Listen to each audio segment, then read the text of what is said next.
Yes, ordinary, till you see the core side of it. And what you're looking for is the story behind the news. We bring it to you from Lagos, the commercial capital of Nigeria. Giving you all sides and political stories round the clock. Every detail from the start line to the final whistle.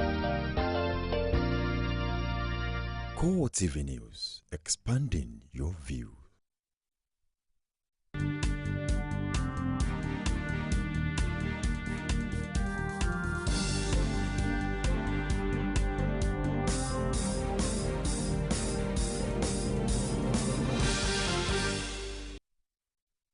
Hello there and welcome to CoreTV News on the Hour with me, Sabena Izoku. The Nigerian authorities have shifted the resumption date for the public and private schools nationwide on Monday, the 13th of October. This is to ensure that adequate preventive measures on Ebola are put in place before schools reopen. This was the outcome of the lengthy meeting involving the Education Minister Ibrahim Shekarau and the State Commissioners of Education in Abuja. It is an unusual meeting with one agenda: how to prevent the spread of Ebola virus in schools. Education Minister Ibrahim Shekarau presided over the meeting that had all state commissioners of education in attendance. The Ebola matter, the apprehension, the concern of the community, the parents, and all those of us in the education industry. The well-being of the children that are placed in trust in our hands, and we have the moral responsibility to ensure that before recalling these children, we put in place measures that will assure parents that there is safety, and we allay the fears of the parents. Nigeria's health authorities were also on hand to pass down tips on preventing Ebola to Education Ministry officials. First assignment is to come up with a policy statement. We, the education sector of Nigeria, have declared Ebola an important emergency disease and therefore are taking extraordinary actions as follows: 1, 2, 3, 4, 5. That is the epidemic. That is the red alert. Anybody making reference will refer to those policy statements. If we are going to say our marker is temperature, and the Honorable Minister of Education approves for you, every state is going to acquire this, every school is going to have a handheld thermometer. With this, you do not need to touch a person and take their temperature. Afterwards, the officials began a closed-door session lasting several hours, where a number of decisions were taken. Schools across the country were to resume in September, but now they will remain shut till October. All primary and secondary schools, both public and private throughout the Federation, are to remain closed until Monday, the 13th of October 2014, which is the new school resumption date for all schools throughout the Federation.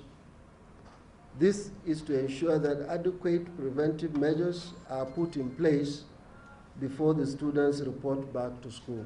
All state ministries of education are to immediately organize and ensure that at least 2 staff in each school, both public and private, are trained by appropriate health workers on how to handle any suspected case of Ebola, and also embark on immediate sensitization of all teaching and non-teaching staff in all schools on preventive measures.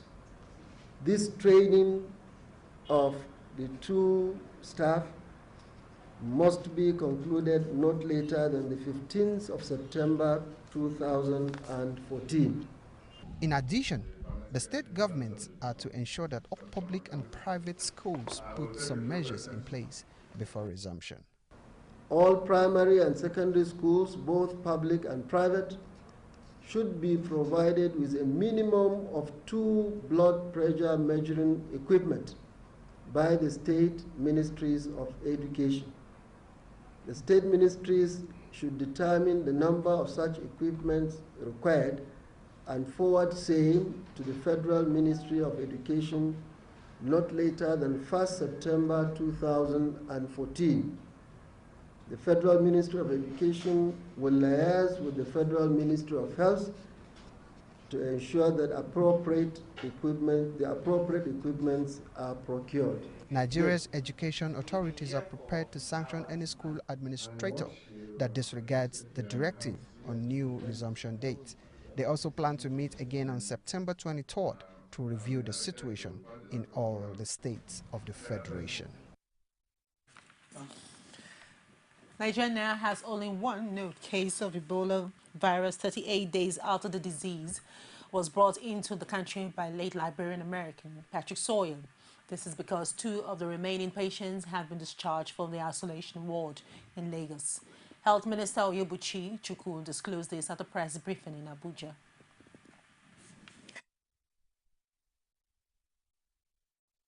Today is the 38th day since the Ebola virus disease was imported into Nigeria by a Liberian American. As of today, the 26th August 2014, Nigeria has had 13 cases of Ebola virus disease, including the Indes case. Of these 13, 5, including the Indes case, unfortunately, did not survive the disease and are now late. However, 7 of the infected persons were successfully managed at the isolation ward in Lagos and have been discharged home. 2 of the treated patients, a male doctor and a female nurse, were discharged yesterday. Both of them primary contacts of the American, Mr. Patrick Sawyer. Both of them were discharged yesterday evening, the 25th August 2014, having satisfied the criteria for discharge. As I speak to you, Nigeria has only one confirmed case of Ebola virus disease, a secondary contact of Mr. Patrick Sawyer's and spouse of one of the physicians who participated in the management of the Indes case. She is stable, but still on treatment at the isolation ward in Lagos. Now that the number of Ebola cases in Nigeria is down to 1, the federal government wants Nigerians to maintain a high level of hygiene to avoid an outbreak of the disease. Information Minister Labaran Marco told journalists in Abuja that good hygiene will help reduce the risk of contracting any disease. He also urged Nigerians not to panic about the Ebola virus, saying government is committed to securing the health of the citizenry. Weeks of hard work, weeks of tedious planning, movements. This really has been very, very significant for the country. But I would like to say something here in relation to the public. You know, in Nigeria, once you say something is under control, people just begin to get wild again. If there is any benefit we have had from the intrusion of Ebola, into our nation, it's been the public health benefits in terms of environmental hygiene and personal hygiene. The campaign for hand washing, the campaign for using sanitizers and keeping the environment clean has been very, very useful. And today is sinking down, in our nation more than ever before. We do not want this to relax at all.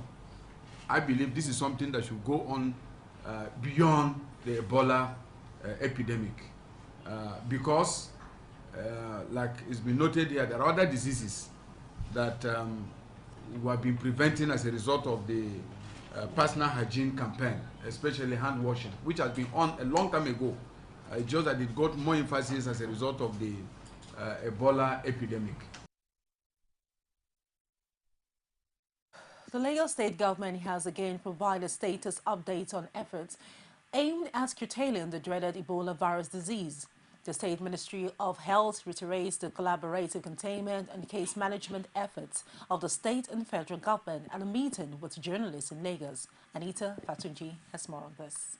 Lagos State Commissioner for Health, Jude Idris, says distortion of facts and outright falsehood being spread on the social media has been a major challenge, creating unnecessary and unavoidable anxiety and worries within in the polity. A critical and pervading challenge is the issue of rumors and false stories being disseminated, especially via the social media. These continue to create unnecessary and unavoidable anxiety and worries within the polity. They have the capacity to undermine the efforts being made to contain and manage this outbreak, as those who ought to present themselves for treatment may get discouraged. Malign government in the face of residents and first stigmatization of individuals and businesses. 321 contacts, according to him, have been screened and tracked, with 159 others discharged on completion of the 21-day surveillance. Cumulatively, there are 13 confirmed, including the imported case, and 1 suspected case. The suspect case is awaiting confirmatory test results to inform the next line of action. Currently, there are only 2 cases, 1 confirmed, 1 suspected, in isolation at our treatment facility in Mainland Hospital, Yaba. He, however, emphasized that there is a need to report every death and obtain Ebola-free documentation to facilitate the transportation of outbound corpses from the state. Under these circumstances, there is a need to report every death and obtain Ebola-free documentation to facilitate the transportation of outbound corpses from the state. Those deaths that have genuine documentation, proper death certificates, they need to be given some kind of documentation here for them to allow them to move out of state for burial to other states. The commissioner warns the public not to stigmatize all cases and contacts that have been given a clear bill of health and urges them to facilitate their reintegration into the society. Anita Fatunji, CoreTV News, Lagos. The United Nations Ebola envoy David Nabarro says the fight against the epidemic was a war which could take at least 6 more months, as its global health body claimed the disease was affecting an unprecedented number of medical staff. Nabarro, a British physician appointed by the United Nations to coordinate a global response to the crisis, was in Sierra Leone's capital of Freetown for the 5th day of a tour of the region.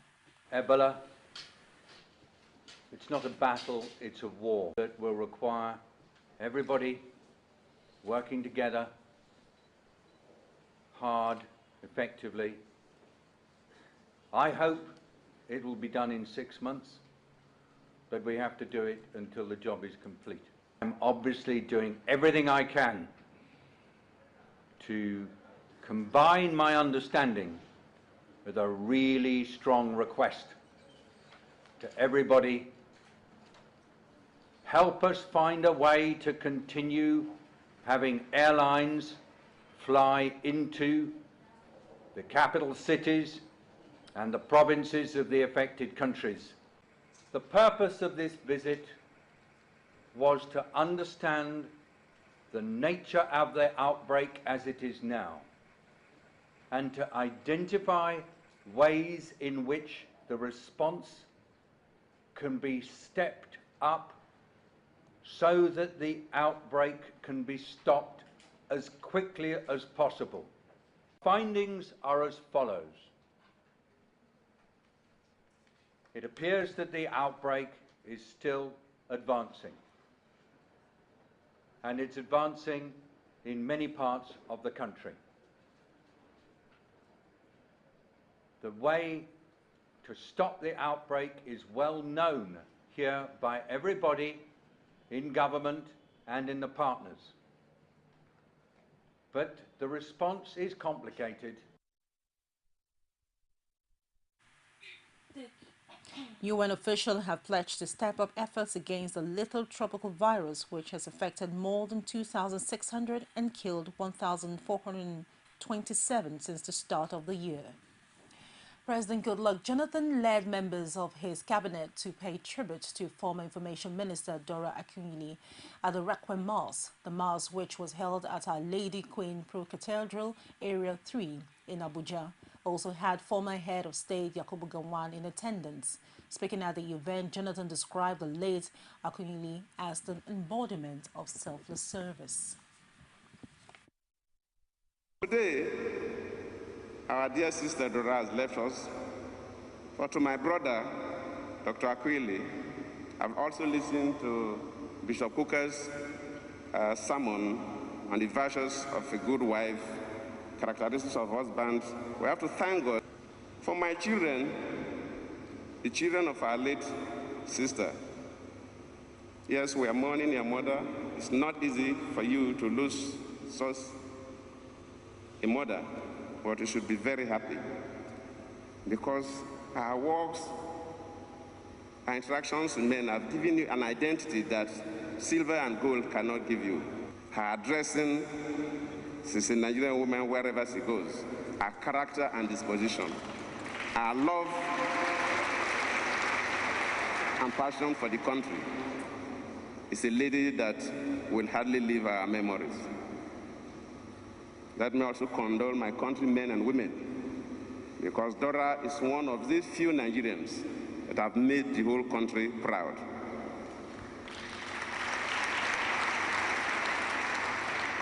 I thank you, my brothers and sisters. May her soul rest in peace. Let's take a short break, and when we return, CoreTV News on the Hour continues. Stay with us. You can now watch CoreTV News live from anywhere in the world on our website, www.coretvnews.com. Click on Live TV on our website and watch us live. And welcome to CoreTV Primetime News. To follow us on Twitter, click on Twitter icon on our website. On Facebook, click on the Facebook and YouTube to see all our previous news production. You can also watch us live on YouTube. Click CoreTV, leave a space, then News. CoreTV News, a 24-hour news station. Good to have you back. Members of the Enugu House of Assembly on Tuesday impeached the Deputy Governor of the state, Sunday Onyebuchi. Onyebuchi's impeachment followed his indictment by a 7-man panel of inquiry, which investigated allegations leveled against him by the lawmakers. The panel in its report held that Onyebuchi was guilty of the allegations brought against him. Member of the House adopted the report of the panel after the House leader, Ude Okoye, moved a motion for its adoption. Ude Okoye, who sponsored the motion on notice alongside 21 other members of the House, noted that the motion was in line with the provision of Section 1889 of the 1999 Constitution, as amended, which provided for the removal of members of the executive arm of government. The motion called for a resolution of the House to consider the report of the investigation panel on the allegations of gross misconduct by the Deputy Governor, and that of the House, having carefully considered the report of the investigative panel, adopted it. Onyebuchi was accused of running an illegal poultry in his official residence, and an offense according to the resolution of the House, and also refusing to represent Governor Sullivan Chime at his official functions in spite of the directive from the governor. Deputy Governor had denied the allegations, insisting that he was witch-hunted for expressing an intention to contest the seat of Enugu East Senatorial Zone, which is said to be reserved for the Governor's Chief of Staff, Ifeoma Nwombudu. As the People's Democratic Party in Osun State prepares to file its petition to challenge the victory of Raphael Gbashola at the August 9 governorship election, the second advisor to the legal committee of the PDP, Bolarinwa Abidoye, has dumped the party for the APC. He also described the PDP case at the tribunal as dead on arrival. Rashid has more on that. It is in the norm of politics in Nigeria to experience defection, especially when a major election is on its way, but it becomes spectacular if such happens after the election. Bolarinwa Abidoye, until his defection, was the legal advisor to the Osun State PDP and the secretary of the PDP's legal committee. Welcoming Abidoye amidst pomp and pageantry at the APC secretariat, Boyega Famodun, the secretary of the party, says Abidoye's defection is a vindication of Aregbe's victory.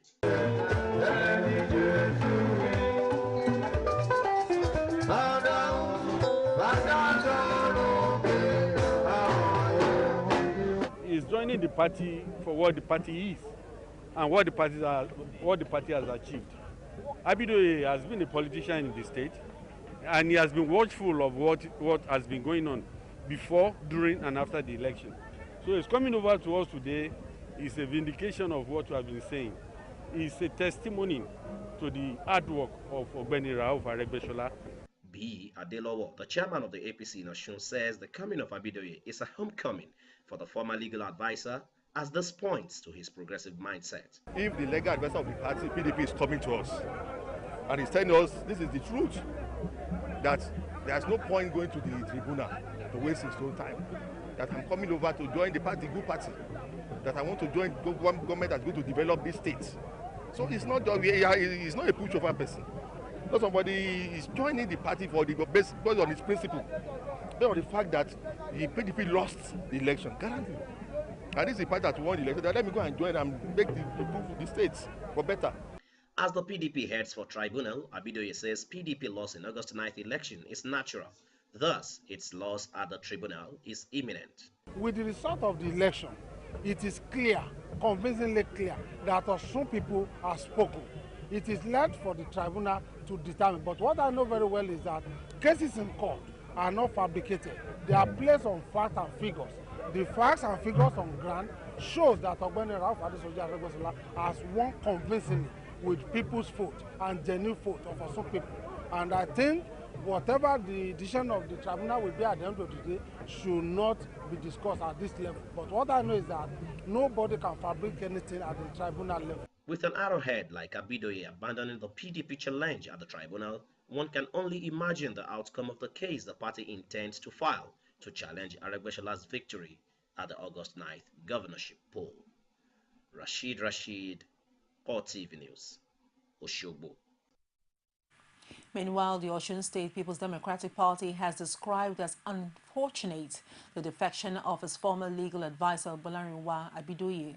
The publicity secretary of the PDP in Osun State, Bola Ajao, says Abidoye's defection points to the fact that he has been unfaithful to the PDP prior to the August 9th election. It's unfortunate that he had decided to do what he did. What is most unfortunate is that this is coming barely 16 days after the gubernatorial election. And this will put to very serious question his commitment to the party ab initio. The success, the victory that awaits PDP at the tribunal, he has nothing to take away from it. I assure you, we have unassailable evidence on ground that will unearth all the iniquities surrounding the so-called victory of our opposition. He added that Abidoye's defection will not in any way dim the chances of the PDP at the tribunal. The Lagos State government says there is no intention of reversing the state traffic law. Governor Babatunde Fashola stated this at a stakeholders meeting with transport operators in the state. Abiola Oluwole was there and filed in this report. In the words of government, the enactment of Lagos Road Traffic Law in 2012, which barred commercial motorcyclists known as Okada riders out of the 10,000 roads in the state, has to a large extent curbed crimes and avoidable loss of lives. The stakeholders meeting is organized to find a common ground between government and motorcyclists in the enforcement of the law. Speaking on behalf of the commercial motorcyclists, Ade Kweson pleaded with the state government to relax the enforcement of the law in areas like Ikorodu, Ekpe and Badagry. He also decried unseasoned harassment of their members by law enforcement agents across the state. We are not restricted. Even they go to houses at night. Some have one first time. I want to where policemen went to houses at night, 2 a.m. to wake up a car and took their bike and back home. Is that part of enforcement? And several other cases. Clarifying that the traffic law is meant to ensure safety of residents, Fashola asserts that the Lagos State government will not sit back and watch commercial motorcyclists breach existing law in the state. give the road, no pedestrian can walk because you are doing business. It can't be like that. And the complaints we get is that some of your members, I'm not saying all, so I will be clearly on that some of your members ride their motorcycle dangerously. Some of them have caused death. On the road in broad daylight, it was a motorcycle that they used, driving against traffic, shot a medical doctor, and jumped on the other side of the road and drove away against traffic. The governor, however, taxed them on voluntary compliance to the traffic law. The IMF, Christine Lagarde, has been charged with negligence. Find out more after the break. From the capital markets, we bring information on stock market reports, talk about GDP and economic growth, showcase entrepreneurs and startups, bring on financial experts to analyze and share the views on financial issues affecting the economy. On Business Weekly, we bring business to you. The IMF boss, Christine Lagarde, one of the world's most powerful women, has announced she had been charged with negligence over a multi-million euro graft case relating to her time as French finance minister. The shock announcement came a day after she was grilled by a special court in Paris that reproves case of ministerial misconduct, the fourth time she has faced such questioning in a case that has weighed upon her powerful positions as managing director of the International Monetary Fund. Asked whether she intended to resign from the IMF, she responded no. The case relates to her handling of 400 million euro, that's about $527 million, state payout to disgraced French tycoon Bernard Tapie in 2008. Investigating Commission of the Court of Justice of the French Republic has decided to place me under formal investigation. After 3 years of procedure, the only surviving allegation is that through inattention, I may have failed to block the arbitration that put an end to the long-standing Tapie litigation. I have instructed my lawyer to appeal this decision, which I consider totally without merit. I return back to Washington, where I will indeed brief my board. Please do join us at the top of the hour for more. I am Sabena Izoku. Thank you very much indeed for watching.